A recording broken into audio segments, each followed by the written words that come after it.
Hey guys, back at it. This is day 316 in my 1 year daily diary challenge. This challenge was prompted after I completed a 100-day challenge, and those first 100 days were intuitively prompted through a meditation session.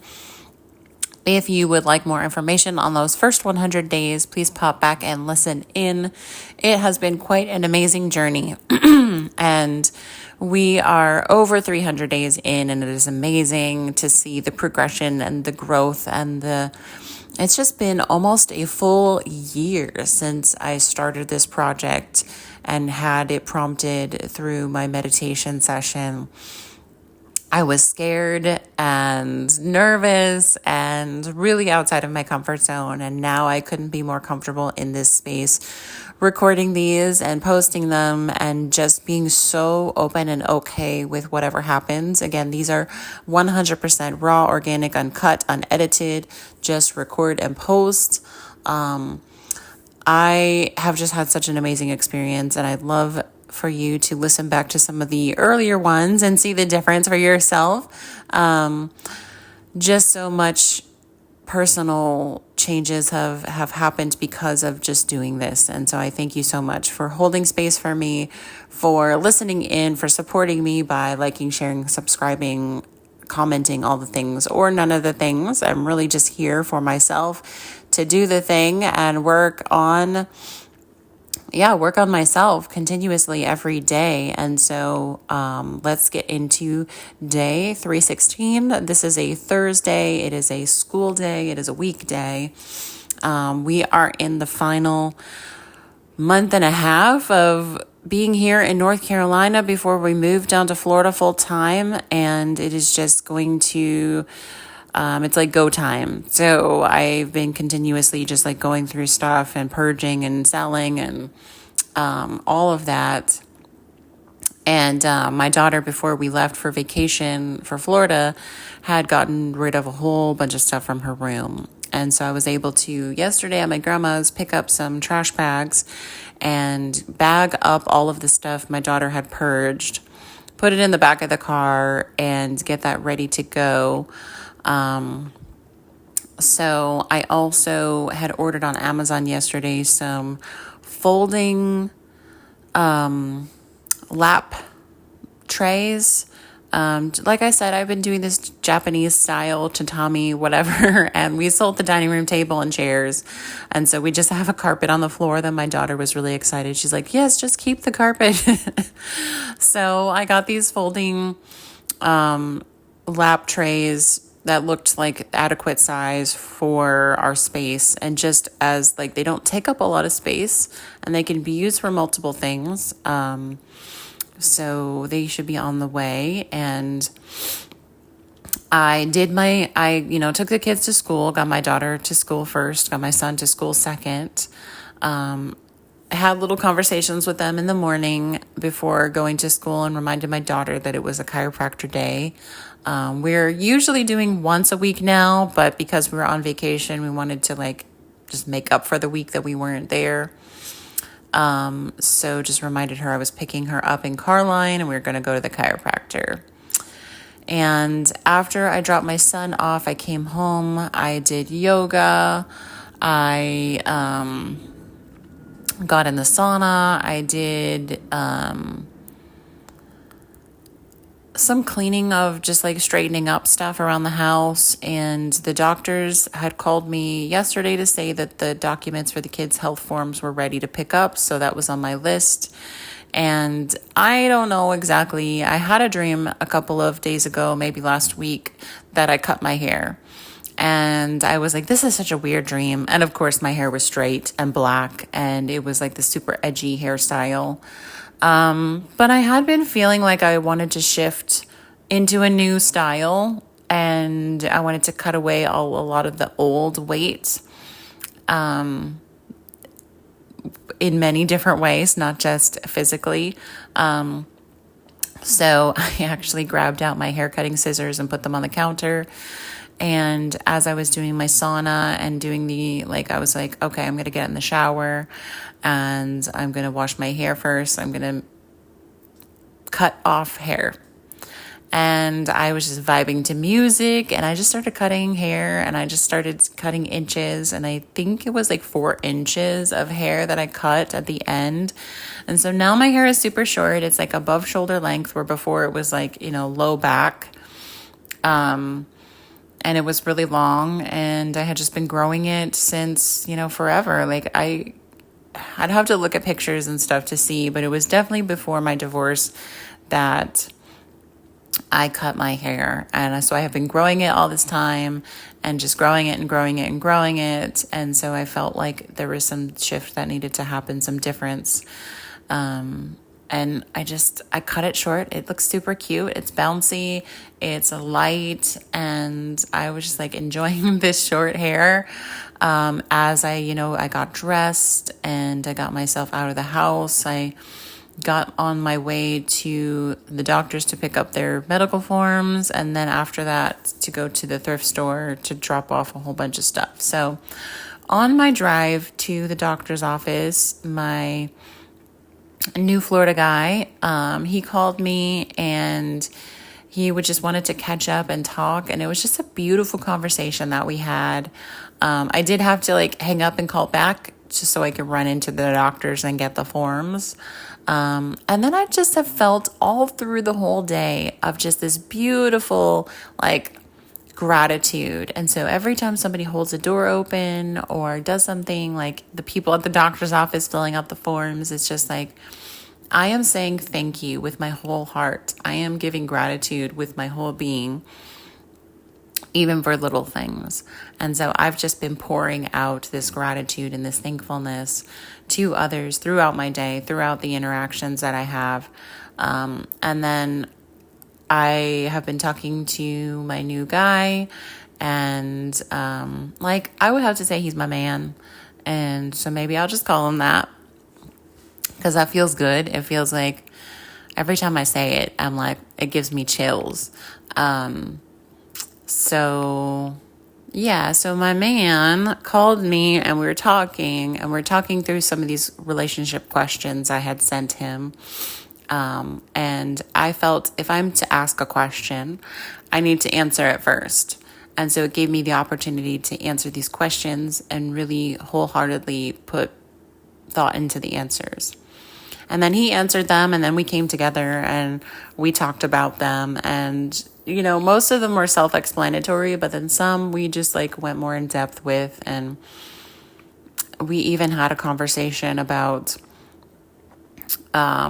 he's had some interactions with people at work where it's they're bringing up topics that we've talked about. And so he's already ready to speak to those people about, his experience. So he was talking about a friend at work who has a wife and kids, and this friend was talking about he just is so exhausted, and he wishes he had his bachelor alone time sometimes. And so it was great because my man was able to give his perspective of a single man who's not been married or has kids, now going to be in a relationship with somebody who does have kids, and how he is so excited to engage that way and to share his time with more people and to be in a family, to be part of that unit. And so for me to hear him express that was just beautiful. And I love this beauty of him authentically wanting to connect with my kids and be involved and have that family unit. Because I've had other people in my life who just were like, yeah, I love kids, I love hanging out with kids, but they never really backed it up. It was a lot of talk, and it was a lot of like when I have somebody come into my life, I really want them to be part of it. I want them to be, if I feel comfortable with them speaking to my kids on their own, I would love them to reach out. My man is talking to me about, he's a gamer and he loves anime and he can help with schoolwork and all this stuff. And I'm like, yes, I would love for my kids to be able to independently reach out and be like, hey, I love to play, let's play this game on, whatever, the PS5 tonight together. Or I really need help with homework. Can you help me with that? Or I'd really love to watch this anime together. So that is kind of like what I am looking for in the future as far as partner, to be able to engage with my children independently and them to have like this friend. Of course, when a new person steps in, they're not going to take on an authoritative role of like father figure, but they're going to take on a masculine role of leadership. And that's going to just take time to kind of settle into and figure out. But the right person, it won't really be too hard to kind of figure that out and navigate it. So it was just really beautiful to talk to my man about how he was feeling and how he was excited about engaging with the family. And he's always just like talking about how he's excited to meet the kids and to just be a part of that family unit.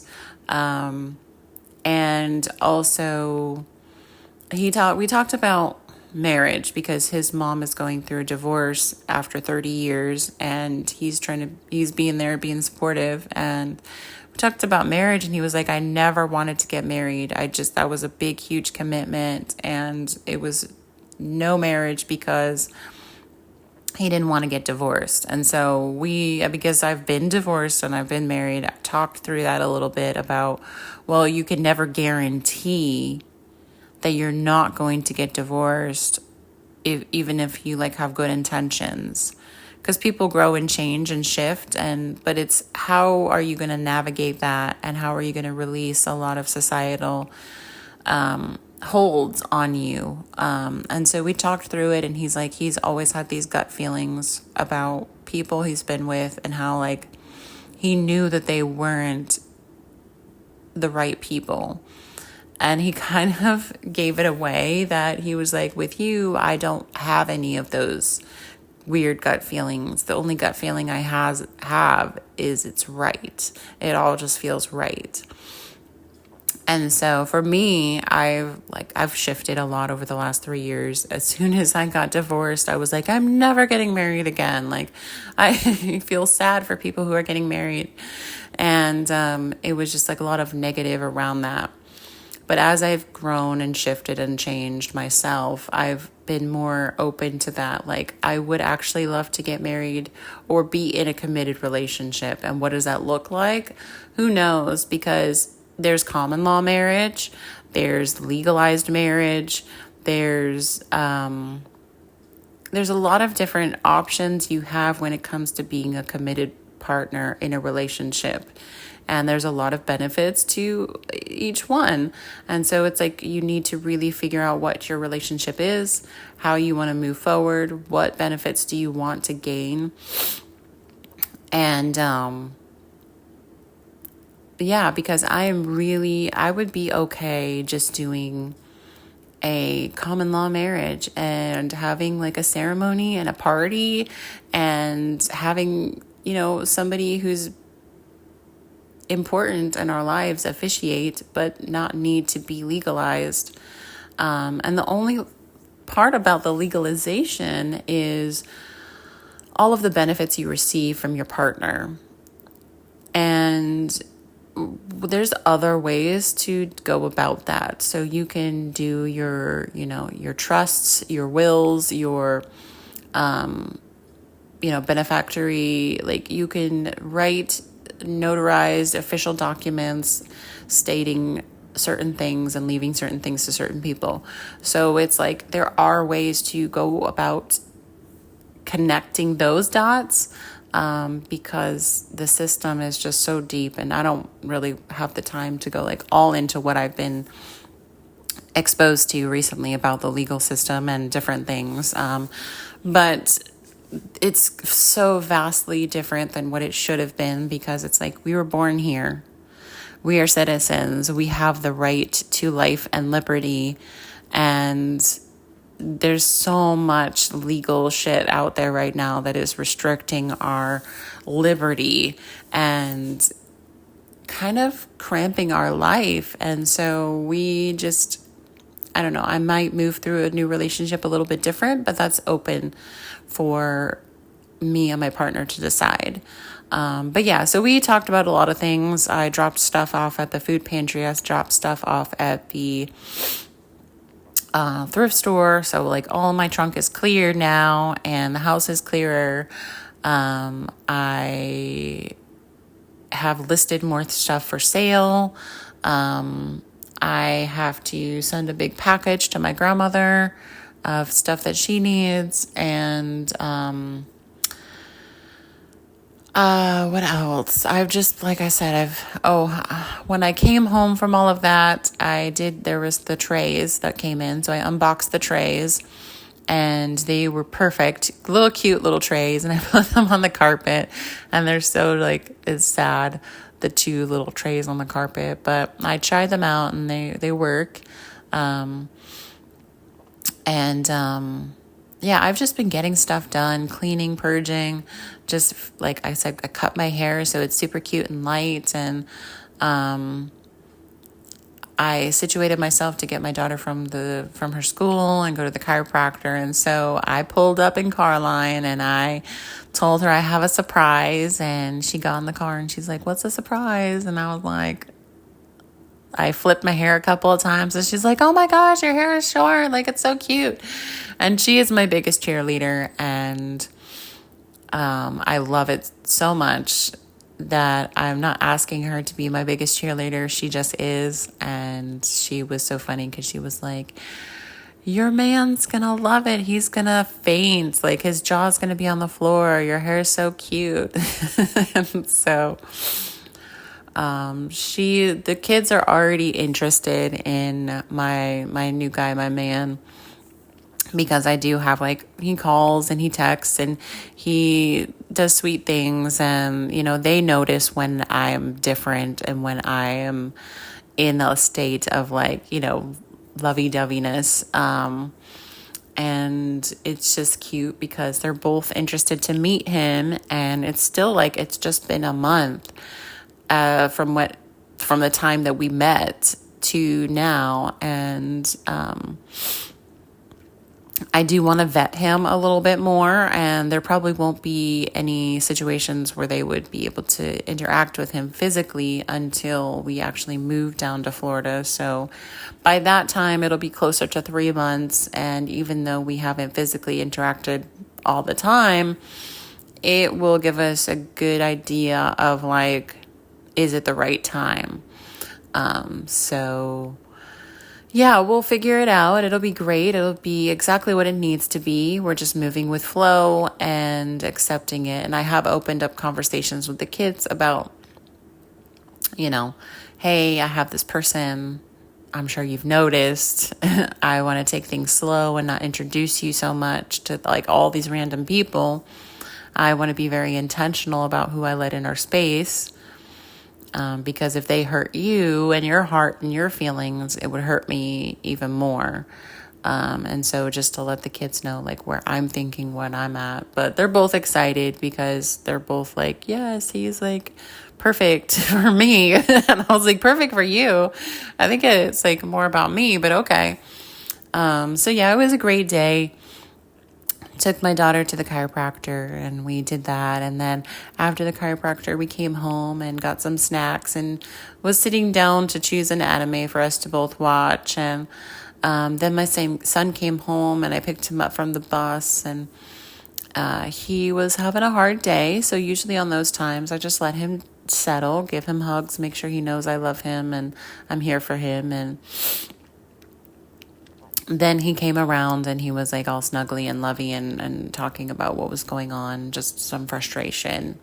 And yeah, we hung out. We all did our own thing, and which is typical because my daughter will do homework, my son will do homework. He'll be on his games with his friends, and sometimes he'll be gaming with his dad. And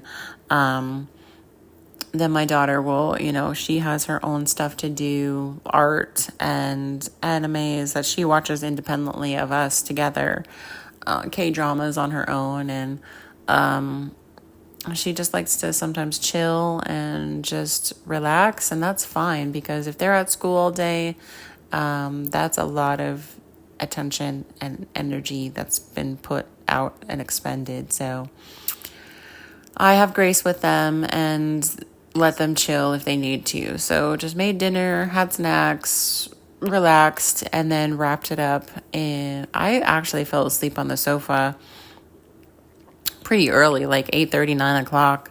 And so I woke up and I was in a fog trying to get myself to sleep. And yeah, I don't know why the extra tiredness, but I was just like knocked out.